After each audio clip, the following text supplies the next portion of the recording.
অসম জাতীয় বিদ্যালয়ৰ বৃত্তি পৰীক্ষাৰ ৪ৰ্থ শ্ৰেণীৰ মানসিক সামৰ্থ্যৰ মই উত্তৰখিনি কৈ দিব ওলাইছোঁ। ইয়াতে 86ৰ পৰা 100লৈকে আছে।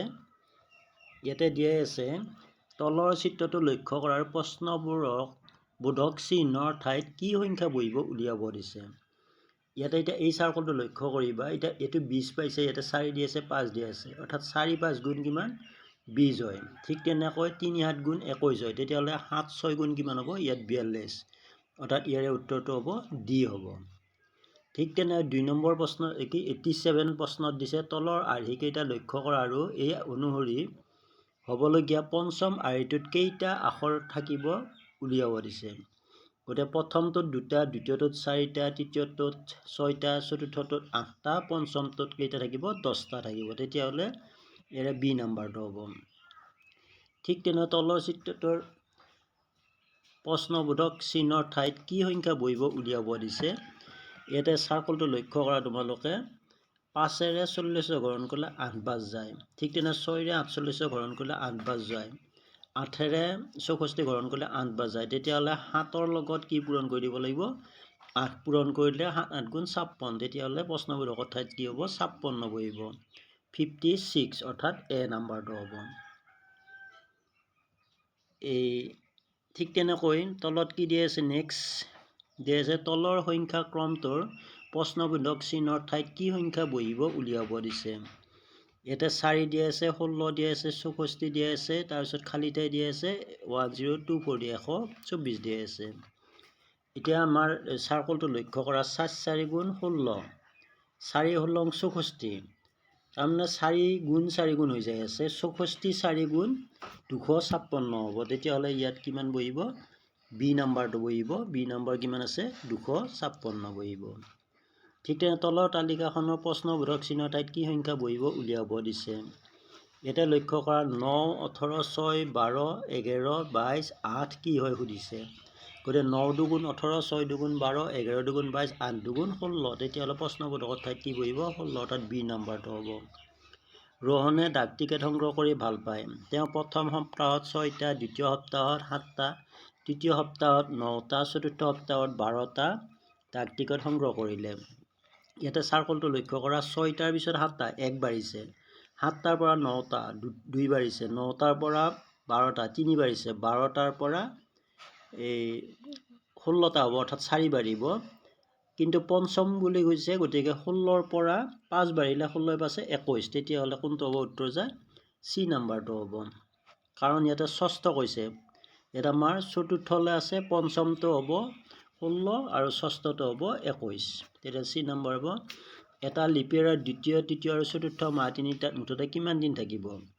লিপিয়াৰত 29 দিনীয়া, তাৰপিছত ফেব্ৰুৱাৰীটো 29 দিনীয়া হ'ল, মাৰ্চটো 31 দিনীয়া, এপ্ৰিলটো 30 দিনীয়া, 29 31 হ'ল 60 আৰু 30, 60 30 90। তেতিয়াহ'লে ডি নাম্বাৰটো হ'ব।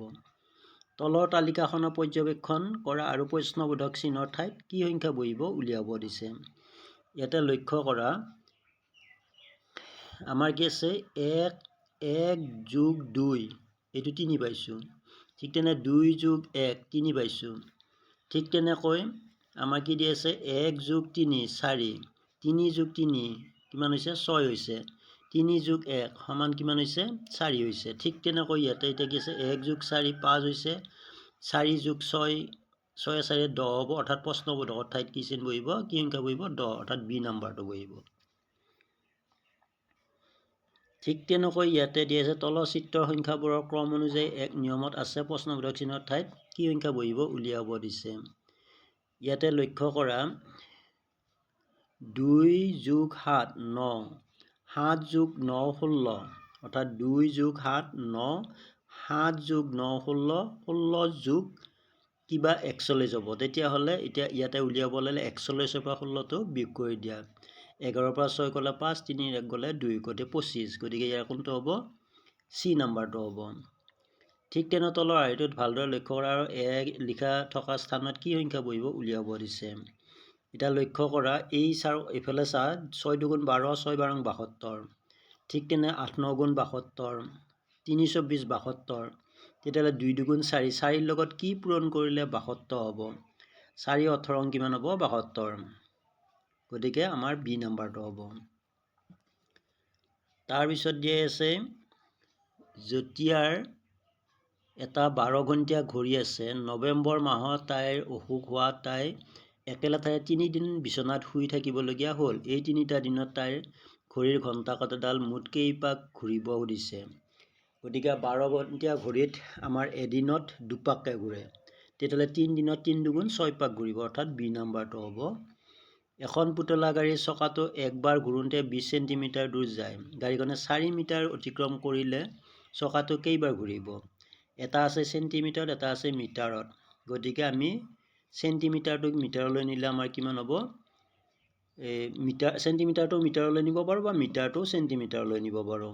অৰ্থাৎ মিটাৰটো চেণ্টিমিটাৰলৈ নিলে 400 চেণ্টিমিটাৰ হ'ব। 400ক 20ৰে হৰণ কৰিলে যিখিনি হ'ব সেইখিনি, অৰ্থাৎ 400ক 20ৰে হৰণ কৰিলে কিমান হ'ব? 20 বাৰ যাব। তেতিয়াহ'লে আমাৰ এইটো কি হ'ব? 20 এটো হ'ব।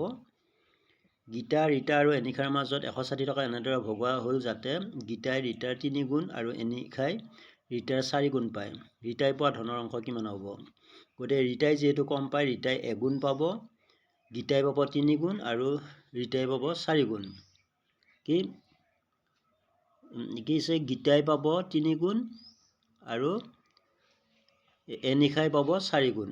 তেতিয়াহ'লে 3 গুণ 4 গুণ 1 গুণ, 4 3 7 7 1 8 গুণ, অৰ্থাৎ 8ৰে 160 হৰণ কৰিলে 20 বাৰ যাব। তেতিয়াহ'লে কোনে পাব? ৰীতাই পাব 20 টকা, অৰ্থাৎ এ নাম্বাৰটো হ'ব। এইটো 19 তলৰ আৰ্হিকেইটা ভালদৰে লক্ষ্য কৰা। চতুৰ্থ আৰ্হিটোত কেইটা তৰা থাকিব উলিয়াব দিছে। প্ৰথমত 4টা, দ্বিতীয়তে আমাৰ প্ৰথম 4 ঘৰ আছে, দ্বিতীয়তে কেই ঘৰ বাঢ়িছে? আকৌ 3 ঘৰ বাঢ়িছে, অৰ্থাৎ 4 3 ঘৰ, অৰ্থাৎ 3 3 হৈছে। প্ৰথম 2 2 হৈছিল, 3 3, তাৰপিছত 4 4, তাৰপিছত 5 5।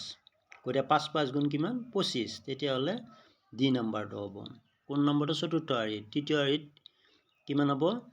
4 4 গুণ 16 আছিল। গতিকে চতুৰ্থ আৰ্হিত 5 5 গুণ 25টা হ'ব। তেতিয়াহ'লে ডি নম্বৰ হ'ব। তলৰ সংখ্যা ক্ৰমটোত 1 নম্বৰ প্ৰশ্নটো লক্ষ্য কৰা। তলৰ সংখ্যা ক্ৰমটো প্ৰশ্নবোৰক চিহ্নৰ ঠাইত কি সংখ্যা বহিব উলিয়াব দিছে। এতিয়া প্ৰথমতে লক্ষ্য কৰা 6 6, প্ৰথম 6 7 আছে, ইয়াতে 6 5 আছে। 7ৰ পৰা 5 গ'লে 2 কমিল, 5ৰ পৰা 2 গ'লে 3 3 কমিল, 3ৰ পৰা আকৌ এইটো যাব লাগিলে 4 কমিব লাগিব, অৰ্থাৎ 2ৰ পৰা 4 নাযায়, 12ৰ পৰা 4 গ'লে 8, অৰ্থাৎ 58 হ'ব। গতিকে প্ৰথম দুটা 58 হ'ব। পিছৰটো লক্ষ্য কৰা 8 আছিল, 8ৰ পৰা 7 হ'ল, 7ৰ পৰা 6 হ'ল, তাৰপিছত 5 হ'ব, অৰ্থাৎ 59 হ'ব। 58.59, অৰ্থাৎ বি নাম্বাৰটো হ'ব। এইদৰে আমি এই মানসিক সামৰ্থ্যৰ প্ৰশ্নৰ উত্তৰবিলাক কৰিব পাৰোঁ। গতিকে এইকেইটা তোমালোকে ভালদৰে চাবা। এনেকুৱা ধৰণৰ প্ৰশ্ন আহিব, তোমালোকৰ পিছত ভালদৰে চাই লৈ পৰীক্ষাটো দিবা যাতে পৰীক্ষা ভাল হয়।